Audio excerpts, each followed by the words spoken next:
Narration advance का मतलब होता है जब आप नरेशन पे एरर्स करते हैं, जब आप उसको दो हिस्सों में बांटते हैं। दो हिस्सों में बांटने के लिए नरेशन में भी एक तो चेंज आएगा जैसे आपने उसमें देखा था, और एक इस पर बेस्ड भी आपके एरर्स आएंगे, ठीक है, आपके फिलअप्स आएंगे, साथ साथ कॉपी करना, और हो सकता है आपके सेंटेंस इंप्रूवमेंट आ जाए। और मेरे दोस्त एक और प्यारी सी बात ये याद रखिएगा, जब इस पे आप बेस एरर्स वगैरह कर रहे होते हैं, हाँ ये नरेशन एडवांस होता है, इसे हम कहीं ना कहीं नरेशन एडवांस का नाम देके चलते हैं कि आपको नरेशन इतना यूज करना आ गया कि आप उसमें एरर निकाल पा रहे हैं, ठीक है।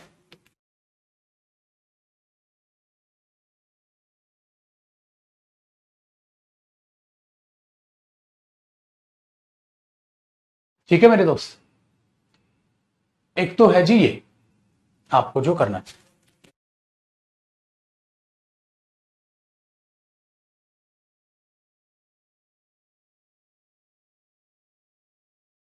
ठीक है, चलिए आगे देखते हैं।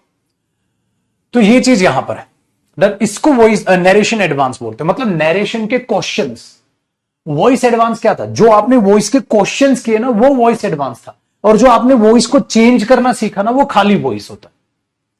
अब टीचर्स हो या स्टूडेंट्स हो, ज्यादातर क्या करते हैं, वो ज्यादातर एक काम करते हैं मेरे दोस्त, वो खाली चेंज करते हैं, वो एरर्स नहीं करते, और पेपर में तो एरर भी आते हैं।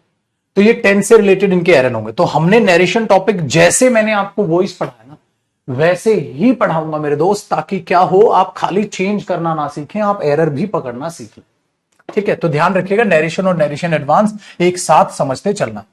अगर मैं चेंज की बात करूं बेटा, सीजीएल की बात कर लेते हैं। सीजीएल प्रीलिम्स में ये 2 नंबर का आता है, या 2 नंबर का वॉइस 2 नंबर का नरेशन, या 4 नंबर का ही दे देगा वॉइस और 4 नंबर का दे देगा नरेशन, फिर कोई एक टॉपिक नहीं देगा। मतलब 4 नंबर उसने नरेशन वॉइस से कमाने हैं, तो 2-2 नंबर दे देगा। या हो सकता है इसी को वो 4 नंबर का दे दे, या हो सकता है ये 0 नंबर का आ जाए प्री में, क्योंकि 4 नंबर का वॉइस दे दे, ऐसा भी हो सकता है। अच्छा, बात करें मेंस की, भाई मेंस में फिक्स है बेटा 27 नंबर। जी हां मेहरबान कदरदान, 200 में से 27 मार्क्स की नरेशन, लूट लो लूट लो, लूट लो, सिंपल है ना, लूट लो। तो वो चीज याद रखना, फ्री के नंबर है, लूट सको तो लूट फ्री के नंबर है मेरे दोस्त, लूट सको तो लूट, ठीक है। और लूटेंगे, 3 मिनट मैक्सिमम लगने 27 नंबर। लेकिन हमने ये नहीं देखना, हमने ये भी देखना। फिर कई बच्चों का सर स्टेनो में 10 नंबर आता है, हाँ 10 का आता है बेटा, हर एग्जाम में वेरी करता है। आप प्रीवियस ईयर अपने एग्जाम का देख लें, आपको अपने आप पता चल जाएगा नरेशन कितने नंबर की, आसान सा काम, ठीक है ना।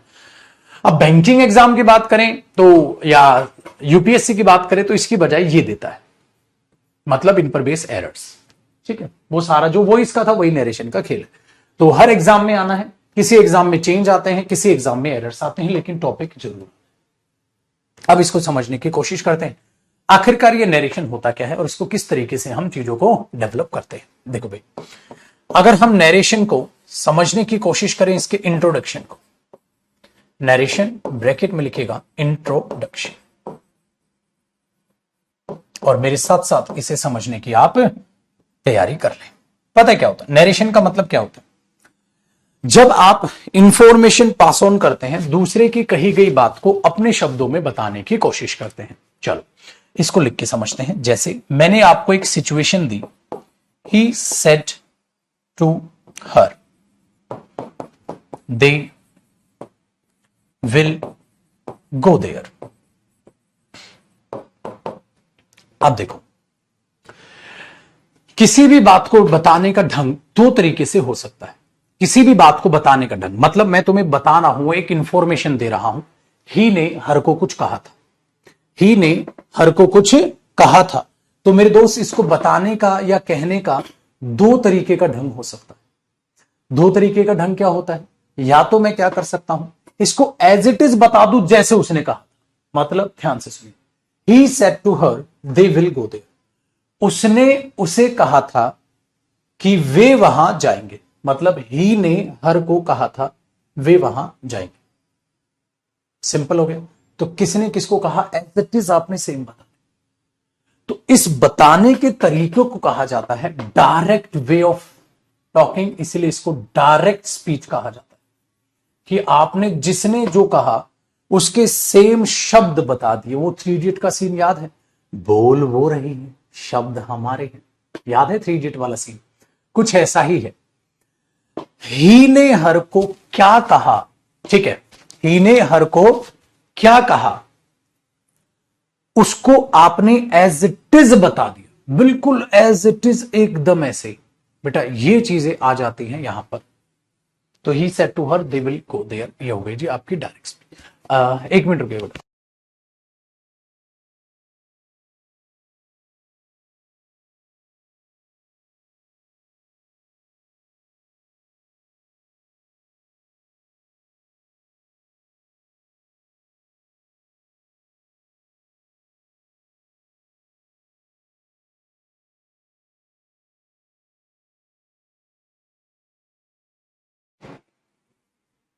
ठीक है जी, आई आई।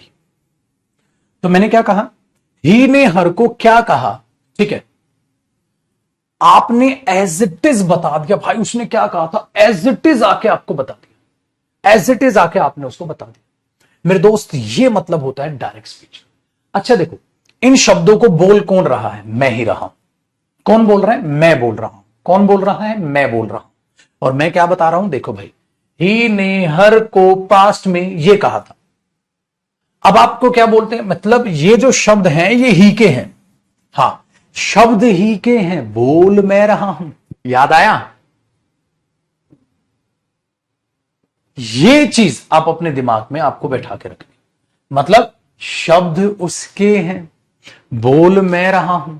शब्द उसके हैं, बोल मैं रहा हूं, ये चीज आपके पास। अब मैंने बोला बच्चे को, बेटा ये कौन बोल रहा है? बच्चा कहता ही। अरे ही तो बोलता ही नहीं। मैंने क्या कहा था आपको, भाषा में आई ही तो बोलता है, ठीक है, आई ही तो बोलता है। Very good. तो ये चीज आप अपने दिमाग में बैठे कि ये शब्द ही के हैं, लेकिन बोल तो मैं ही रहा हूं। और मैं क्या बोल रहा हूं भाई, ही ने हर को ये कहा था। ही ने हर को ये कब कहा था, पास्ट में कहा था, ठीक है। अब ये तो या तो मैं तुम्हें उस बात को बता दूं एज इट इज जैसे कहा था, तो ये एज इट इज बता दूं, कॉमा इन्वर्टेड कॉमाज, इनको बोलते हैं कॉमा इन्वर्टेड कॉमाज में जो मैं ऐसी बात बता दूं, ठीक है। और इसी को मैंने अपने हिसाब से चेंज किया कि ही ने हर को बतलाया था। अभी बताऊंगा ये कैसे चेंज हो रहा है कि हां वे, हां। अब मैंने क्या किया, इसे चेंज करने की कोशिश की। जब इसे चेंज करने की कोशिश की तो मैं कंजंक्शन भी ले आया, और इसे चेंज करने की कोशिश की तो अब मैं क्या में आ गया, यहां मैं कह रहा था ही ने हर को क्या कहा, अब मैं उस कहने को किस में ले आया, बतलाया। ही ने हर को बतलाया था कि, हां, अब मैं दोनों का टाइम क्या कर दूंगा, सेम, मैच कर दूंगा। क्यों? क्योंकि अब मैं उसे अपने शब्दों में चेंज कर रहा हूं। यहां तक मैंने उसे अपने शब्दों में नहीं चेंज कहा, शब्द उसके हैं, बोल मैं रहा हूं। हां, अब मैंने क्या किया, मैंने उसे अपने शब्दों में कन्वर्ट करने की कोशिश की। और अपने शब्दों में कन्वर्ट करने का मतलब क्या होता है कि उस समय की बात को इस समय से मैच कर लिया। तो जब मैं मैच करूंगा तो ये विल क्यों रहेगा, क्यों? देखो, ये विल ही के मुंह से कब निकला था, पास्ट में, तो वो तब का पास्ट में निकला था ना। हां, तो प्रेजेंट में विल थोड़ी ना बोल दूंगा, इसलिए हम विल का क्या करते हैं, वुड। बेटा हिंदी सेम आएगी, गा ही रहता है। इंग्लिश लैंग्वेज में तो विल का वुड हो जाता है, लेकिन मॉडल में मैंने क्या कहा था, गा ही मीनिंग रहता है। ही ने हर को कहा था कि वे वहां जाएंगे, बस। तो ये फर्क होता है। जब आप ऐसे टाइम चेंज कर देते हैं तो स्पीच को क्या बोला जाता है, इनडायरेक्ट स्पीच। अब हमें बचपन से गंदी बात क्या रटा दी गई, हमें गंदी बात यह रटा दी गई, किसी के बोले गए शब्दों को अपने शब्दों में कहना डायरेक्ट स्पीच, इनडायरेक्ट स्पीच होता है, नरेशन होता है। नहीं, कोई इंफॉर्मेशन देना नरेशन होता है। नरेट करने का मतलब क्या होता है बेटा, नरेट करने का मतलब बताना, बताना, किसी भी बात को बताना ही नरेशन है। अगर दूसरे के कहे गए शब्दों को आप सेम बता दें तो डायरेक्ट स्पीच। अगर दूसरे के कहे गए शब्दों को आज के टाइम से मैच करके बता दें, आज का टाइम का इफेक्ट कर डालने के बाद कंजंक्शन यूज करके जब आप नॉर्मल वे से उस बात को बता देते हो, उसे हम इनडायरेक्ट स्पीच कहते हैं। कि अपने शब्दों में आपने उसे कन्वर्ट किया, लेकिन मीनिंग नहीं बदलना चाहिए, है ना? याद आया ना? ये भी इसमें भी सेम है कि क्या होना चाहिए भाई साहब, मीनिंग नहीं बदलना चाहिए। तो आपने क्या बोला, मीनिंग या sense, should be the same, should be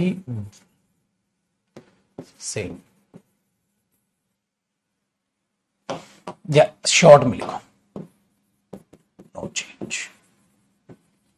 meaning और सेंस में क्या होना चाहिए? नो चेंज, उसमें चेंज नहीं होना चाहिए। ठीक है, चलो हमारे पास इतने माशाल्लाह बच्चे हैं। ठीक है, चलो छोड़ो यार कमेंट, मैं भी क्यों मूड खराब करूं। ये निकम्मा ये पूछ रहा है वुड क्यों है, जबकि ये टेंस में मॉडल्स में सब जगह बता दिया। छोड़ यार छोड़। ठीक है चलो डन है बेटा। जो पिछला रिवाइज नहीं करता ना वो कमेंट मत किया करो, क्या फायदा आपके पढ़ने का जब आपने पढ़ना ही नहीं। छोड़ो ना, बाकियों को पढ़ने तो बाकियों को नौकरी लेनी है बेटा, तुम पैसे बर्बाद करो बस माँ बाप के। आओ जी, डन हुआ, सारी चीजें समझे। तो अभी मैंने सिर्फ आपको क्या समझा है, नरेशन का इंट्रोडक्शन, कि नरेशन का मतलब क्या होता है, नरेशन का मतलब क्या होता है। तो नरेशन का मतलब ये निकल के आता है जो आपने अभी मेरे पास देखा। ठीक है जी, हाँ ये थे।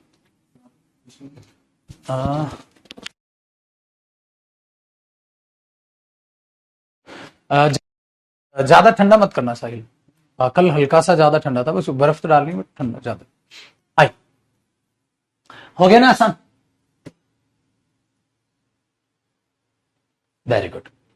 तो ये चीजें यहां पर बन जाती, तो बहुत ही प्यारा बहुत ही आसान सा माहौल है। अब ये तो हुआ नरेशन का इंट्रोडक्शन। चलो दोबारा रिवाइज करते, क्या है नरेशन। अगर ये समझ नहीं आया तो टॉपिक क्या समझ आएगा। इस पे टाइम बताओ, पूरा टाइम बताओ, क्या है नरेशन, बताओ क्या है नरेशन। दूसरे की बात को, क्या पता अपनी बात को भी बता रहे हो आप। मैंने उसे कहा था, मैंने उसे बता दिया था कि वे वहां जाएंगे, ऐसा भी तो हो सकता है।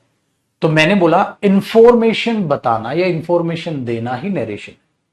अगर अपनी या दूसरे की कही गई बात को बिल्कुल सेम शब्द बता दूं इन्वर्टेड कोमास में, तो इसलिए उसको डायरेक्ट स्पीच कहा जाता है।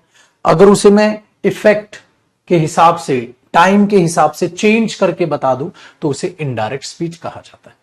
बातें दोनों में बराबर है, इसलिए डायरेक्ट इनडायरेक्ट में मीनिंग नहीं बदलते, सिर्फ बोलने का लहजा बदलता है।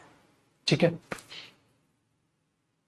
Very good. तो किसी की बात को नरेट करना, किसी क्या खुद की भी बात, कोई भी आ गया उसमें नरेट करना या बतलाना ही नरेशन है। सीधे सीधे शब्द बोलोगे तो डायरेक्ट स्पीच, टाइम के हिसाब से चेंज करके बोलोगे, जो भी इफेक्ट आना है कंजंक्शन का यूज करके दोनों को इक्वल लेके आने की कोशिश करोगे तो इनडायरेक्ट स्पीच। दोनों में इंफॉर्मेशन से हो ना। अब आ जाओ और ज्यादा डिटेल में चलते। डन हो गया भाई, चलो अब और ज्यादा डिटेल में क्या करूंगा मैं आपको, डायरेक्ट स्पीच समझाऊंगा। ध्यान से सुनो। चलो साहिल का ही एग्जांपल ले लेते हैं। मैंने बोला Sahil said to Mohini,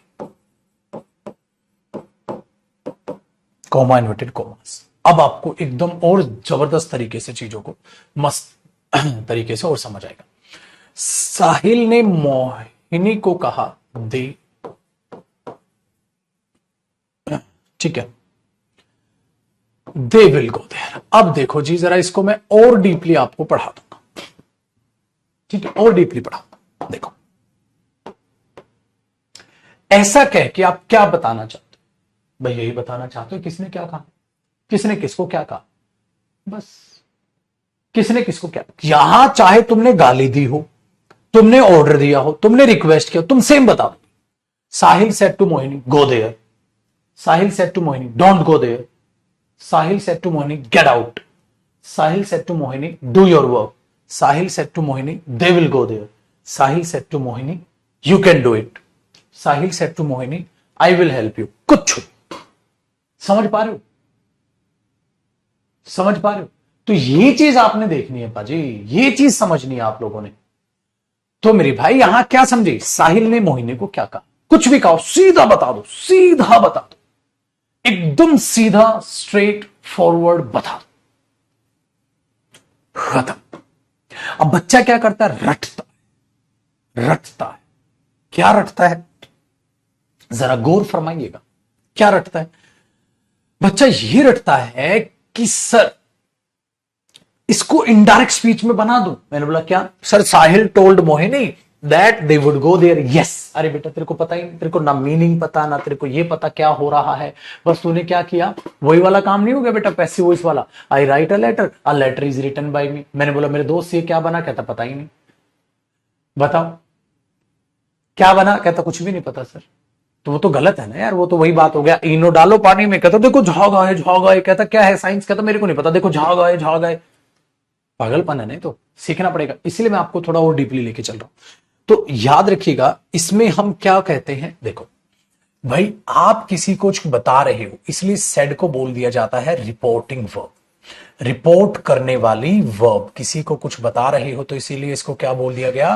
reporting verb. आप किसी को रिपोर्ट कर रहे हो। हाँ। दूसरा, सर इसके बाद ये टू प्रेपोजिशन क्यों आता है? देखो भाई, अगर ये टू प्रेपोजिशन ना आए तो पता है क्या हो जाए? जैसे मैंने बोला साहिल सेड हाँ मोहिनी, तो तो पता है ये क्या है? हाँ, साहिल ने कहा मोहिनी, उसने, मैंने बोला भारत माता की जय, तो हमने क्या कहा? भारत माता की जय। तो साहिल सेड वंदे मातरम, तो साहिल सेड वंदे मातरम। तो साहिल सेड मोहिनी, साहिल सेड मोहिनी, तो साहिल के मुंह से क्या निकला? मोहिनी। अरे बट साहिल के मुंह से तो ये निकला दे विल गो देयर। तो अगर आप, ठीक है, अगर आप क्या करेंगे मेरे दोस्त, अगर आप एक चीज संभालें कि आपने क्या किया, इधर मोहिनी से पहले टू प्रेपोजिशन नहीं लगाई, तो साहिल के मुंह से तो मोहिनी निकला। साहिल के मुंह से मोहिनी नहीं निकला, साहिल के मुंह से ये निकला जो उसने मोहिनी को बोला। इसीलिए छुटकू मियां, सेड के बाद, से के बाद प्रेपोजिशन को लगाना, टू प्रेपोजिशन को लगाना जरूरी हो जाता है। मजा आया? वेरी गुड, ताकि ये इससे रिलेट करे, ठीक है ना, इससे रिलेट करे। हाँ, तो अब ये क्या बन जाता है? ऑब्जेक्ट। किसका? टू प्रेपोजिशन का। और ये इस वर्ब का क्या बन जाता है? सब्जेक्ट, क्योंकि साहिल ने ही ये बात बोली है। ठीक है भाई, चलो एक एक चीज को मैं बताऊंगा आपको। Very good. अब एक बात बताओ, ठीक है, अब एक बात बताओ। डन है? आगे दोनों दे विल गो देयर। अब ये चीज डायरेक्ट स्पीच में हम क्या कहना चाहते हैं? हम ये कहना चाहते हैं इन्वर्टेड कोमास में, हां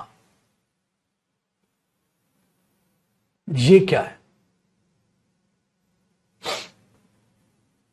हां, साहिल के मोहिनी को बोले गए सेम शब्द। भाई साहब ये याद रखना, इसका मतलब जो कोमा इन्वर्टेड कोमाज में आएगा ना, हां ठीक है, उसको हम क्या बोल देते हैं? बोली गई बात। देखो, टूटा हुआ पेन, ब्रोकन पेन, पेंट की गई दीवार, पेंटेड वॉल, रिपोर्ट की गई बात, रिपोर्टेड स्पीच। वर्ब की थर्ड फॉर्म, ये एडजेक्टिव है टेक्निकली। देखो स्पीच क्या है? नाउन। ये इसका क्या है? एडजेक्टिव। इसलिए इसका नाम पड़ा रिपोर्टेड स्पीच। रिपोर्ट की गई बात, बतलाई गई बात। समझ आया? इसका नाम रिपोर्टेड स्पीच क्यों पड़ा? टूटा हुआ पेन, बताया ना मैंने, ब्रोकन पेन, बोली गई बात, रिपोर्टेड स्पीच। ये चीज आप दिमाग में रखो। अब रिपोर्टेड स्पीच क्या है? ये देखो, साहिल के मोहिनी को पास्ट में बोले गए सेम वर्ड्स। भाई साहब ये है कहानी, ये है कहानी। तो क्या समझे? क्या समझे? साहिल के मोहिनी को पास्ट में बोले गए सेम शब्द। अब देखो, साहिल ने मोहिनी को बोला, कहां से पता चला? यहां से साहिल ने मोहिनी को बोला, ठीक है। प्रेजेंट में बोला, पास्ट में बोला, वो इससे पता चलता बेटा। तुम्हें कैसे पता पास्ट में बोला? तुम्हें कैसे पता पास्ट में बोला? वो इससे पता चलेगा ना। अगर यहां विल से होता तो फ्यूचर में बोलेगा। Very good. अगर सेज होता तो प्रेजेंट में कह रहा है। तो ये चीज यहां से बताती है बेटा ये कौन से समय में बोले गए। तो ये रिपोर्टिंग वर्ब जो है ये बताती है ये शब्द कौन से बोले गए। अगर ये पास्ट है, प्रेजेंट है, फ्यूचर है, तो ये चीज यहां पर बोले गए। तो इस सब्जेक्ट के इस ऑब्जेक्ट को बोले गए सेम शब्द प्रेजेंट में बोले, पास्ट में बोले, कब बोले वो ये बताएगा बेटा। इसको बोलते हैं, बोलो, डायरेक्ट स्पीच। अब आपको डायरेक्ट स्पीच के मायने इतनी गहराई से समझ आ गए होंगे। अब भी कोई है तो बताओ, तो मेरे पास डंडा है, अभी मुर्गा बना के मारूं मैं।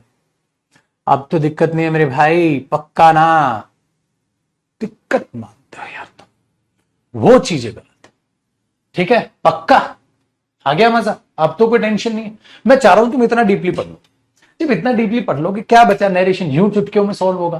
क्योंकि जब तक उस टॉपिक की थीम नहीं पता होगी ना, तो वो टॉपिक में आप अच्छा स्कोर करोगे।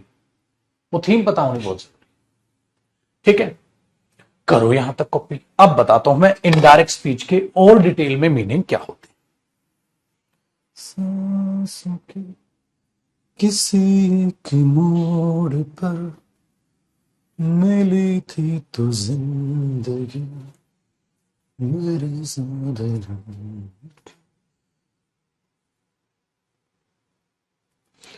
चल दिया तेरा हाथ थाम कर,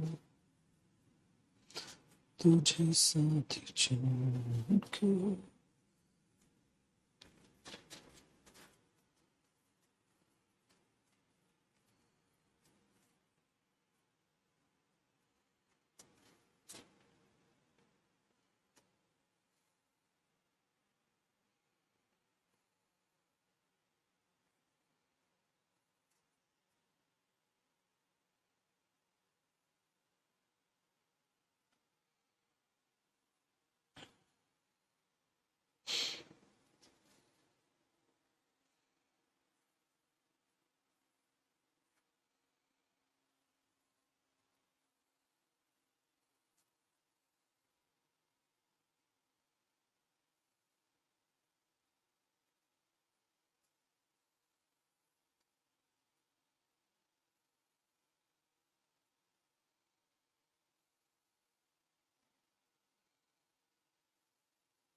ठीक है जी।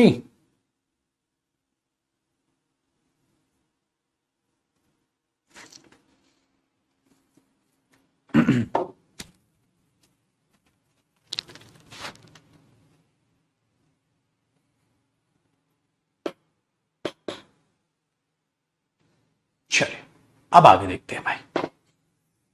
देखो, जब आप इसकी इनडायरेक्ट स्पीच बनाते, अच्छा डायरेक्ट स्पीच भी किसने बोली है? मैंने बोली है। एक बात बताओ यार, यहां भाग के साहिल आएगा क्या बोलने? है भाग के दोबारा आएगा, साहिल सेड टू मोहिनी, तो साहिल अपने आप को साहिल क्यों बोलेगा? आई बोलेगा। आई बोलेगा, है ना? तो आप इसको एक बार ध्यान से सुनिएगा, ठीक है। अब देखो, हमने यहां साहिल किया, तो अब एक नजरिया आता है कि सर सेड का सेड ही क्यों नहीं रखा गया, टोल्ड क्यों किया गया? हालांकि सेड का सेड भी रख लिया जाता है, लेकिन टोल्ड क्यों करते? देखो, सेड का मतलब होता है कहना, कहा, साहिल ने ये कहा।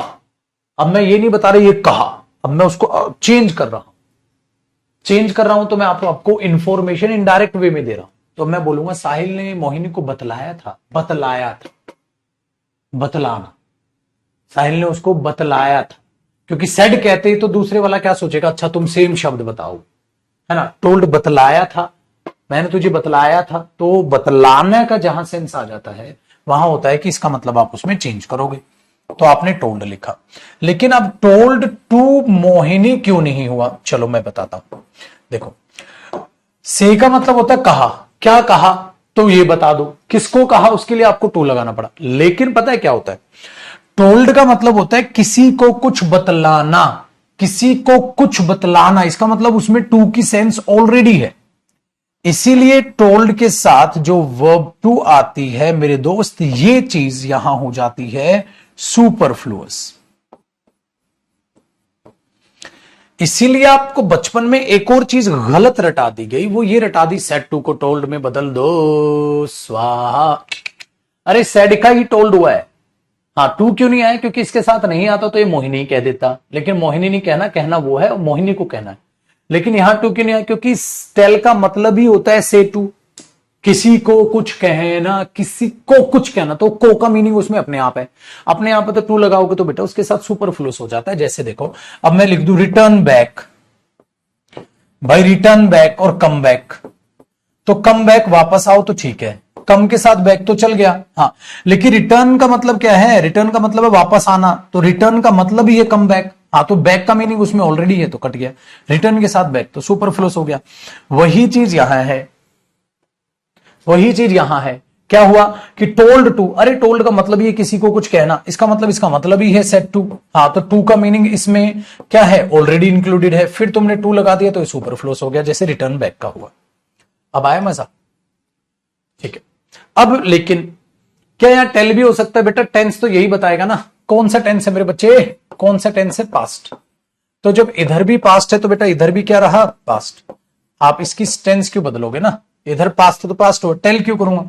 ऊपर से होगा तो मैं टेल करूंगा ना बच्चे, ऊपर से होगा मेरे भाई तभी तो मैं टेल करूंगा, ऊपर से होगा तभी तो टेल करूंगा, ऊपर विल से होगा तो मैं विल टेल करूंगा, ऊपर पास्ट होगा तो मैं पास्ट रखूंगा।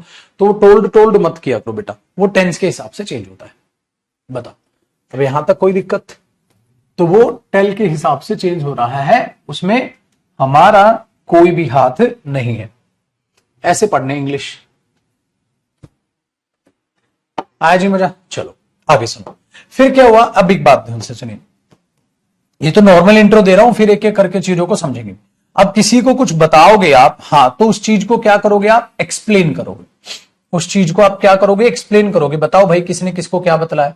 जब किसी भी चीज को एक्सप्लेन किया जाता है ना, हाँ, तो हमेशा याद रखिएगा दैट कंजंक्शन आता है। कौन सा कंजंक्शन आता है एक्सप्लेन करने के लिए? दैट कंजंक्शन आता है। तो कौन सा कंजंक्शन आया यहां? दैट कंजंक्शन आया। तो अब समझ आया दैट कंजंक्शन क्यों आया? दैट कंजंक्शन क्यों आया? समझ आ गया आपको? बहुत अच्छी बात है। तो अब उसको आपने किया, साहिल टोल्ड मोहिनी दैट। तो टोल्ड बतलाने के साथ हमेशा दैट कंजंक्शन क्यों आता है? क्योंकि उसको चीजों को क्या करना है? एक्सप्लेन करना है। ठीक है, पहली बात। अब आगे सुनिए भाई, दे वे, तो वे ही रहेंगे, वे क्यों बदलेंगे? वे तो वे ही रहेंगे। तो साहिल ने मोहिनी को बतलाया था कि, हाँ, उन्होंने, तो भाई वे ही करेंगे। दे, भाई दे का तो दे ही रखा मैंने, ठीक है। अब एक बात में चेंज आया, देखो, विल गो साहिल ने कब बोला था? साहिल के मुंह से पास्ट में निकला था ये, भाई विल गो साहिल के मुंह से पास्ट में निकला था। तो इधर मैंने क्या किया बताओ? इधर हमने क्या किया? Mohini, Sahil said to Mohini they will. तो यहां हमने पास्ट की वजह से विल को क्यों नहीं चेंज किया? क्योंकि तो मैंने सेम शब्द बोले थे, कोमा इन्वर्टेड कोमास। जैसे ही आगे तो इसका इफेक्ट अंदर तो नहीं जा पाएगा, हाँ नहीं जा पाएगा। लेकिन मेरे दोस्त ये तो टोल्ड का ऑब्जेक्ट है, टेक्निकली ये पूरी की पूरी बनेगी क्लॉज है जो इसका ऑब्जेक्ट है। कहा था, हाँ, तो ये कहा था, हाँ। तो अब दिमाग दौड़ाओ, ये जो कही गई बात है ये अब बोली थी या पास्ट में बोली थी? सर ये तो पास्ट में बोली थी। कैसे पता चला? यहां से पता चला सर, साहिल ने मोहिनी को पास्ट में कहा था, तो ये बात उसने पास्ट में बोली थी। और जब पास्ट में बोली थी तो विल तो तब बोला गया होगा, हाँ। तो ये विल आज के टाइम के हिसाब से विल नहीं है, आज के टाइम के हिसाब से तो पुराना हो गया। और विल पुराना हो जाना, इसका मतलब विल का पास्ट क्या हुआ बेटा? वुड। तो इफेक्ट गया ना यहां, आपने लिखा वुड को, वेरी गुड। अब इसका मीनिंग क्या है? साहिल ने मोहिनी को बतलाया था कि वे वहां जाएंगे। हिंदी में गा गा ही रहता है, विल वुड में मॉडल्स में बताया था मैंने, लेकिन इंग्लिश में विल का वुड बनता है past of will.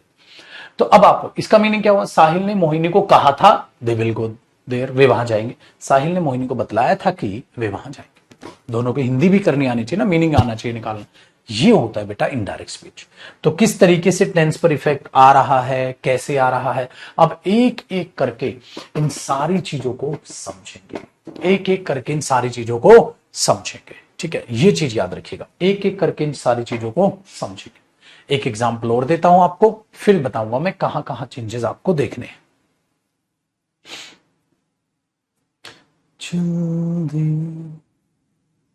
Vaji copy.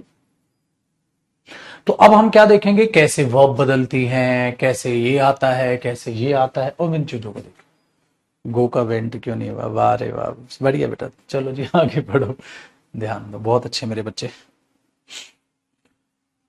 तो आगे इन वर्ब्स को भी सीखेंगे। कैसे क्या चेंज होने आगे आएंगी सारी चीजें। तो अभी तो मैंने रफ आइडिया दिया इंट्रोडक्शन।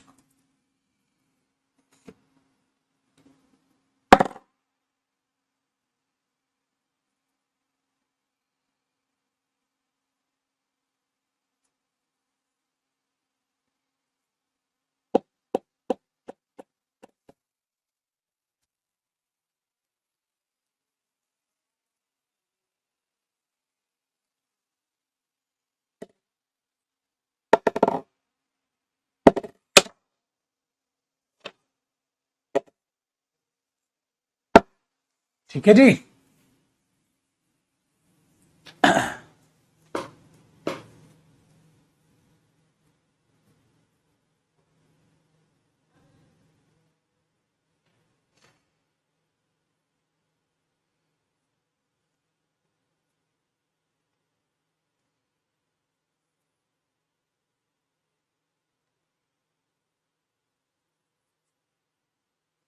चल, हाँ जी बेटा, यूट्यूब पर बिल्कुल 9:30 इवेंट ऑलरेडी बन चुका है। कल थोड़ा नेटवर्क इश्यूज हो गए थे, तो ये बन गया आपके पास। अब इसको आगे जरा देखने की कोशिश करते हैं, चीजों को समझिएगा ना जरा। तो हमने इन चीजों को टैकल किया।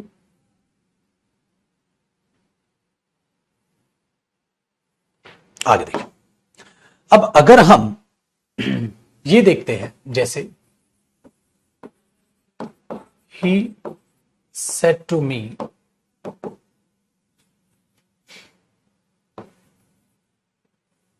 I can do this work। अब मैं इसका डायरेक्ट से इनडायरेक्ट स्पीच नहीं बनवाऊंगा, मैं आपको बताऊंगा अब हमारा सिलेबस क्या होने वाला है नरेशन का। ठीक है,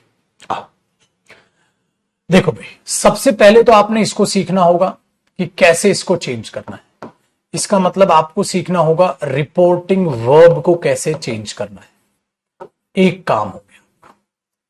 फिर आपको सीखना होगा कोमा इन्वर्टेड कोमास को हटा के कंजंक्शन कैसे चुना जाता है। ठीक, दूसरा सिलेबस। तीसरा सिलेबस आपका होगा, आई तो नहीं रहेगा, चेंज होगा। हाँ, तो इसको बोलते हैं चेंज ऑफ पर्सन। आपको चेंज ऑफ पर्सन सीखना होगा।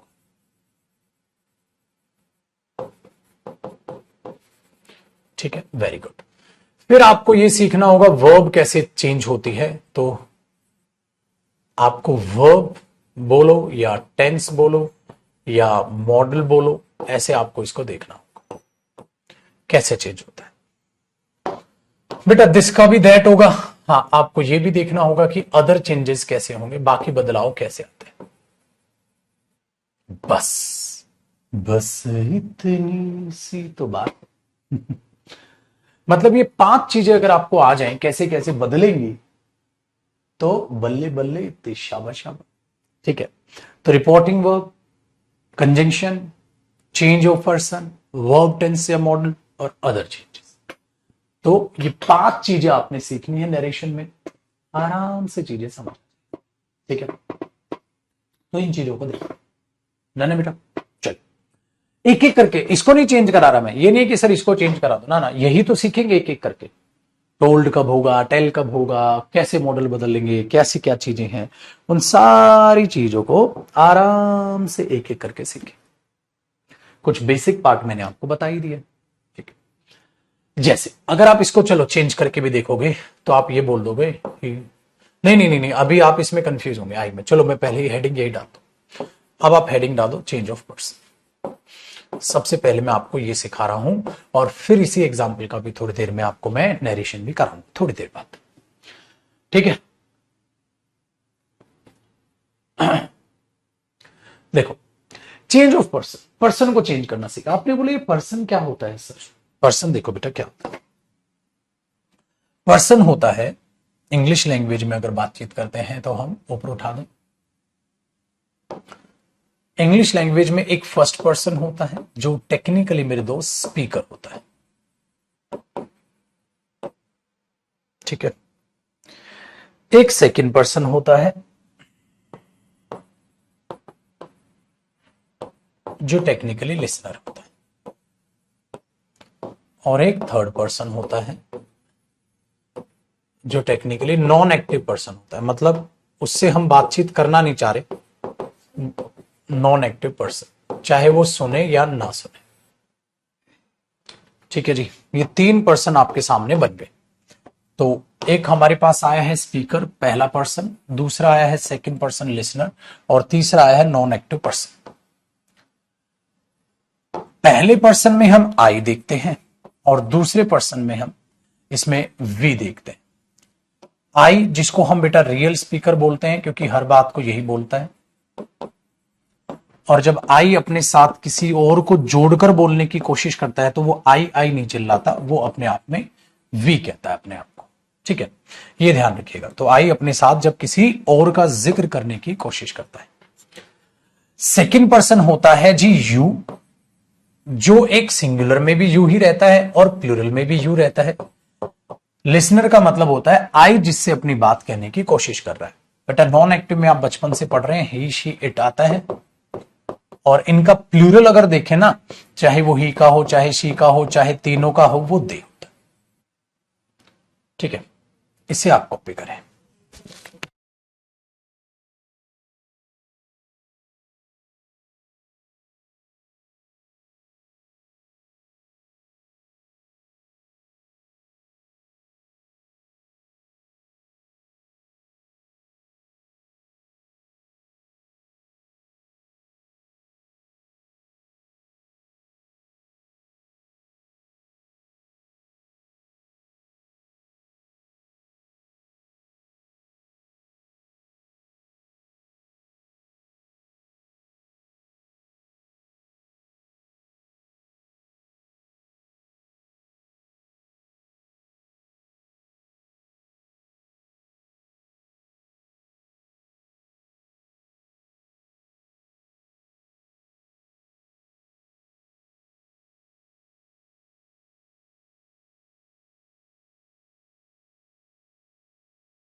चलो बेटा आते हैं वापस। अब हमने क्या बोला,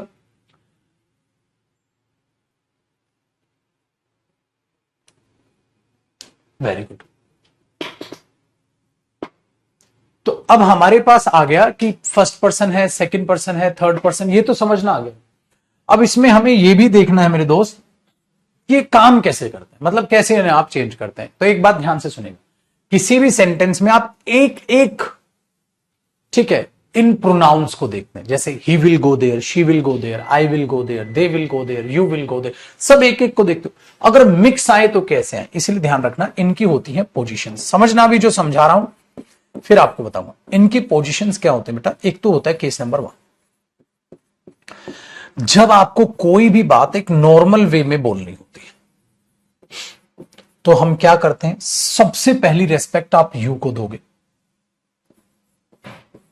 फिर दूसरे में रेस्पेक्ट आप थर्ड पर्सन को दोगे, और बेटा सबसे बाद में रेस्पेक्ट आप अपने आप को देना। ये होता है तमीज और तहजीब।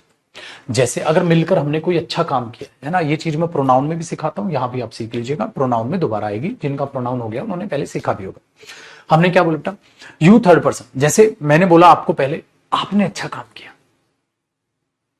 उन्होंने अच्छा काम किया, मैंने भी किया। ये होती है सबसे रेस्पेक्टफुल वे ऑफ टॉकिंग। सबसे रेस्पेक्टफुल वे ऑफ टॉकिंग ये होता है बेटा कि आप किसी को बोल रहे हो उन्होंने अच्छा काम किया, ठीक है, मैंने भी अच्छा काम किया, आपने भी अच्छा किया। ना ना ना यार, वो सामने खड़ा है, तुम उनका नाम बाद में ले रहे हो।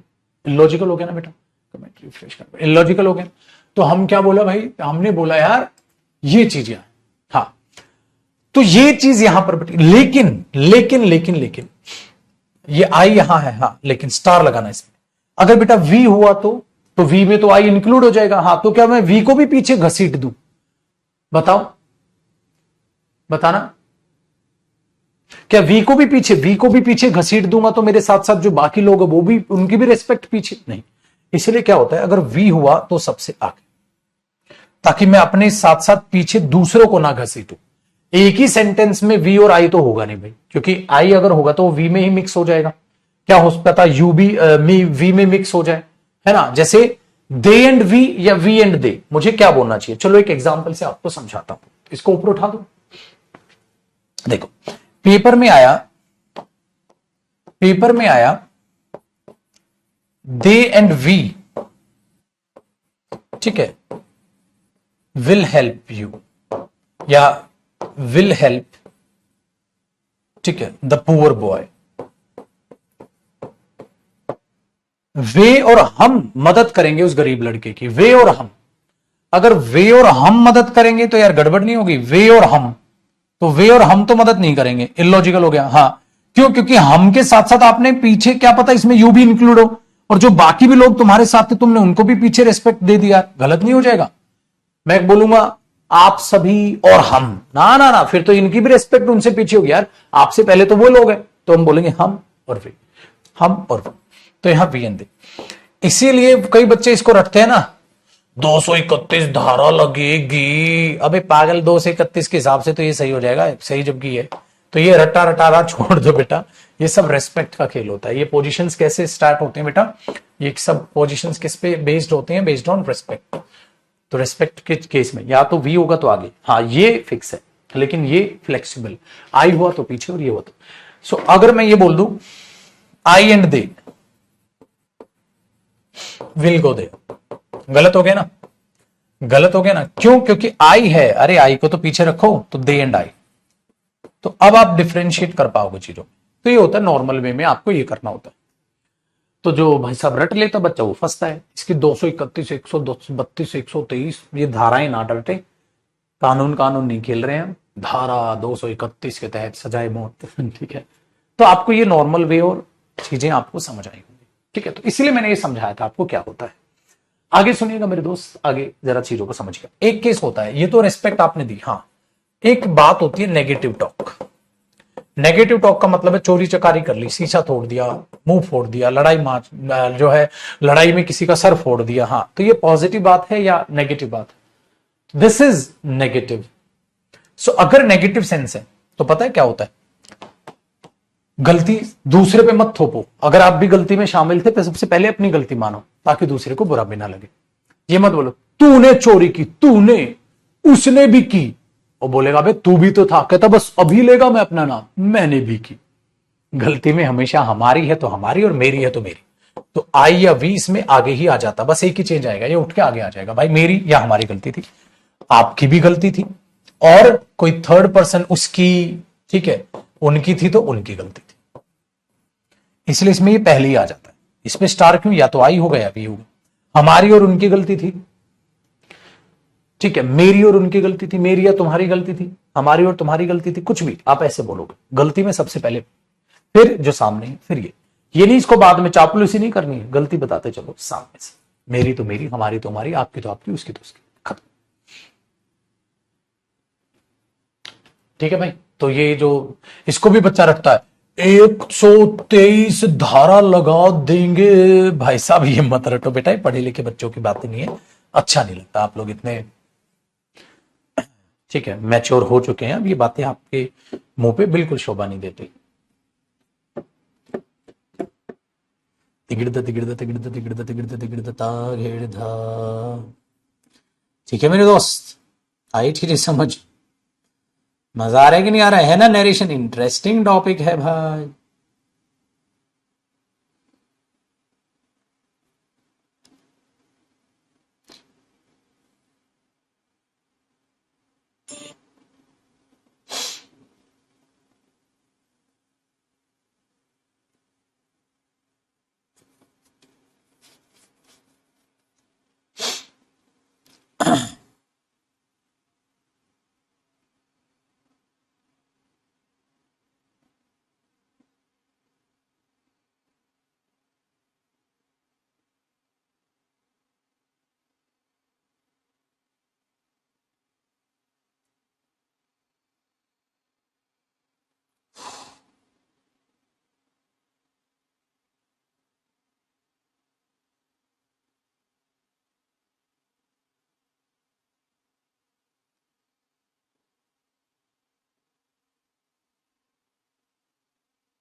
हो गया बाजी, मस्त है जी जिंदगी।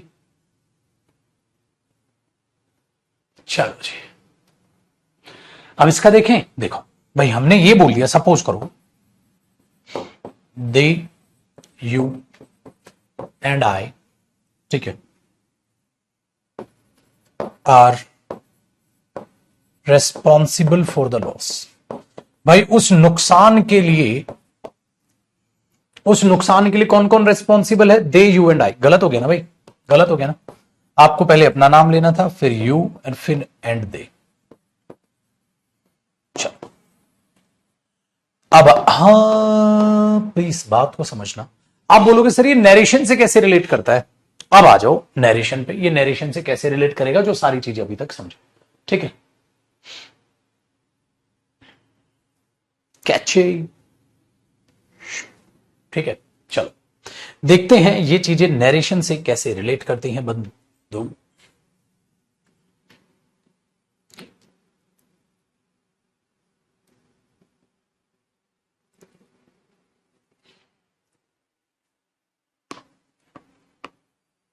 देखो भाई, जो स्पीकर होगा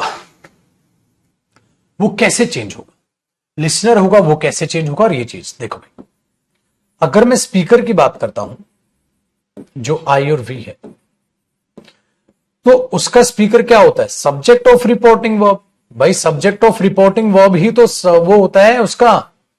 ये देखो, अरे कहां गया हमारा स्टार्टिंग में बिल्कुल जो समझाया था, ऊपर उठा दिया क्या उसको? हाँ ये रहा ना बेटा, ये रहा। साहिल ने मोहिनी को ये कहा, तो इस बात का स्पीकर कौन होता है? साहिल। तो स्पीकर इसी के हिसाब से बदलेगा। लिसनर कौन होता है? ये इसने इसको कहा, तो listener object of reporting verb के हिसाब से बदलेगा। तो स्पीकर किसके हिसाब से बदलेगा? सब्जेक्ट ऑफ रिपोर्टिंग वर्ब के हिसाब से। लिसनर किसके हिसाब से बदलेगा? ऑब्जेक्ट ऑफ रिपोर्टिंग वर्ब के हिसाब से। अच्छा ये हटा दो भाई,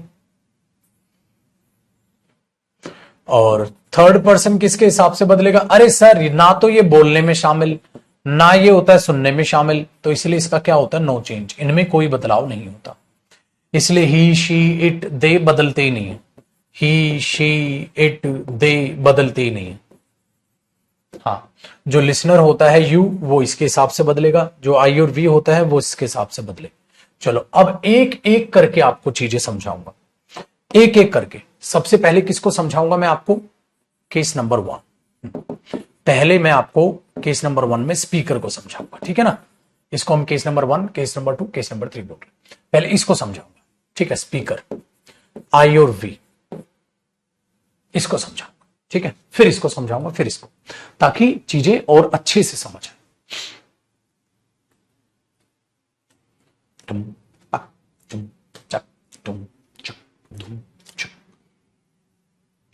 ठीक है भाई?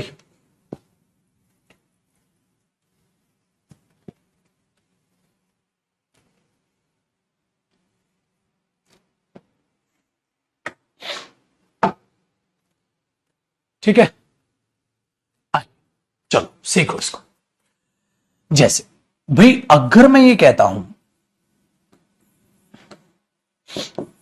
Raman said to her, I can do this work. चलो अब इसको समझते हैं। भाई छोटे मोटे चेंज तो आपको पता ही है, आप रमन कर देंगे यहां, आप टोल्ड हर, ये तो मैंने समझा दिया ना। हाँ, आप दैट कंजंक्शन ले आएंगे, हाँ। लेकिन अब पता है क्या होगा भाई? ये आई किसके मुंह से निकला? रमन के मुंह से निकला। तो मैं थोड़ा ना आई बोल दूंगा। अगर मैं आई बोल दूं, ठीक है, तो क्या करेंगे? Raman told her that I could do that work. I, अरे तुम सोचोगे मैं अपनी बात कर रहा हूं, मैं अपनी बात नहीं कर रहा, रमन की बात। तो रमन क्यों आई क्यों बोल रहे हो सर आप? तो ये गड़बड़ हो जाती है कि जब हम इनडायरेक्ट स्पीच बनाते हैं बंधु, अगर मैं आई को आई बोल दूंगा तो आप क्या सोचोगे? बताओ बताओ क्या करेंगे आप? वेरी गुड, आप सोचोगे मैं अपनी बात कर रहा हूं, लेकिन मैं अपनी बात तो नहीं कर रहा, मैं तो रमन की बात कर रहा हूं। हाँ, अब मैं दोबारा यार रमन तो लिख नहीं सकता। क्यों नहीं लिख सकते? क्योंकि रमन रमन नाउन रिपीट नहीं हो सकता। तो रमन की जगह मैं क्या लिख दूंगा? ही, क्योंकि आई किसने बोला? रमन ने बोला। तो रमन को रमन नहीं लिख सकता, मुझे ही बोलना पड़ेगा। हाँ, ही, वेरी गुड।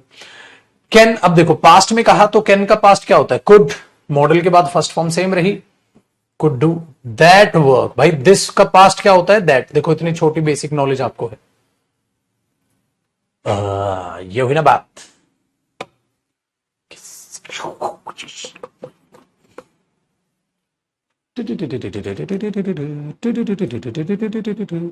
आया कि नहीं? मजा आ गया ना एकदम?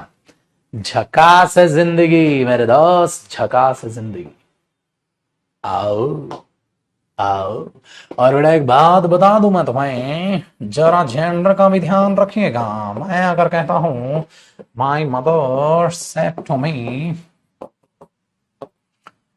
आई, ठीक है, अब मम्मी ने कहा आई विल गो देयर, मैं वहां जाऊंगी। मैं मम्मी ने कहा है। चलो बेटा चेंज कर दो मेरे दोस्त। आप क्या कहोगे? आप कहोगे sir my mother told me that I. ओए भाई मैं आई थोड़ा ना बोल दूंगा, आई तो मम्मी के मुंह से निकला है, क्योंकि मम्मी के मुंह से निकला आई विल गो देयर, तो मम्मी जाएगी वहां, मैं थोड़ी ना जाऊंगा। अगर मैं यहां आई वुड गो देयर कर दूं पेपर में, आई वुड गो देयर, तो सामने वाला क्या सोचेगा? अपुन जा रेला है, बोले तो बॉस मम्मी जा रेला है, अपुन नहीं जा रेला है। तो अपुन को जेंडर के हिसाब से सी लिखने का मांगता है, इधर ही नहीं लिखने का, आई नहीं लिखने का। जेंडर के हिसाब से अपन को चेंज भी मांगता है, समझ रहे हो? आज ये चीजें कहा। ब्रह्मन तो लड़की का नाम भी हो सकता है, बिल्कुल हो सकता है बेटा। दोनों ऑप्शन देगा तो ही को प्रायोरिटी दे देंगे बेटा, ठीक है? मजे करो बेटा। कॉमन जेंडर जब होता है ऐसा, लड़का लड़की दोनों हो सकता है, तो वो कोई एक ही देगा, है तो ही देगा पेपर में, सी देगा। आसान है जिंदगी, टेंशन मत लिया करो तुम। अभी मैं जिंदा हूं छोटे, मेरे रहते रहते क्या इसे टेंशन ले रहे?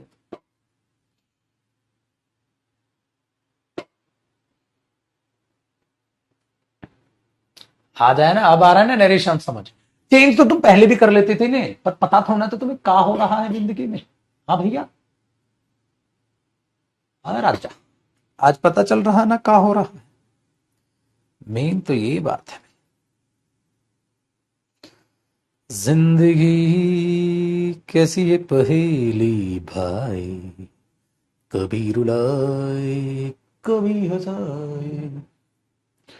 डिंग टिंग टिंग टिंग टिंग टिंग टिंग। ठीक है भाई,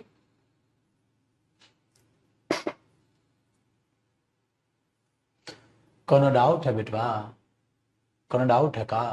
नहीं ना, मान ले आगे।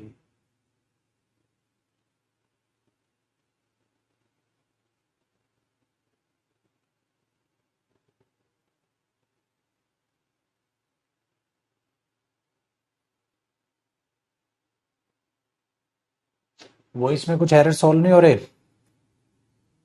बेटा, ध्यान से समझ ले। ओ पुत्र,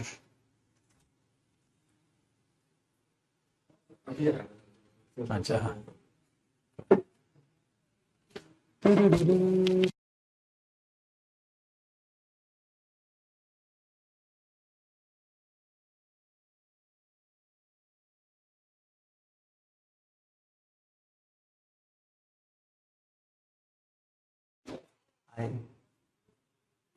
जिंदगी एक सफर सुहाना।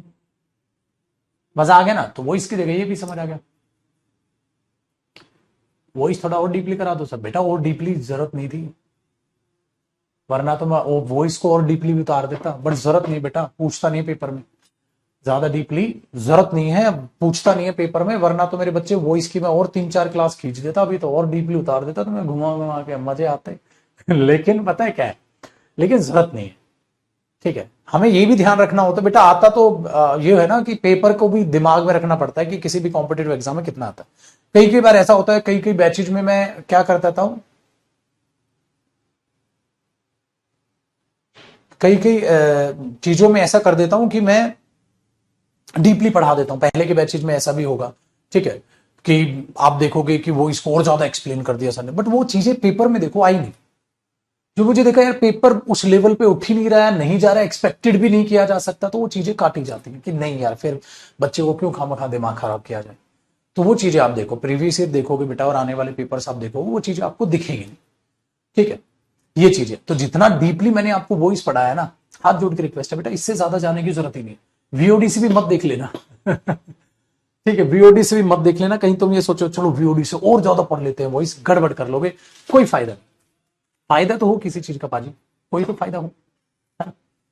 तो इस चीज से बिल्कुल बेफिक्र रहो बेटा, चीजों का फायदा तो।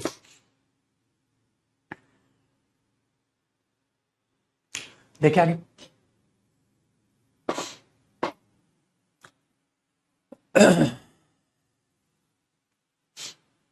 चलिए अब आगे बढ़ते हैं।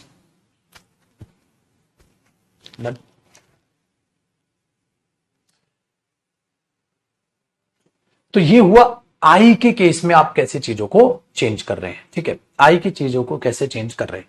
लेकिन अभी क्या है, ये खत्म नहीं हुआ,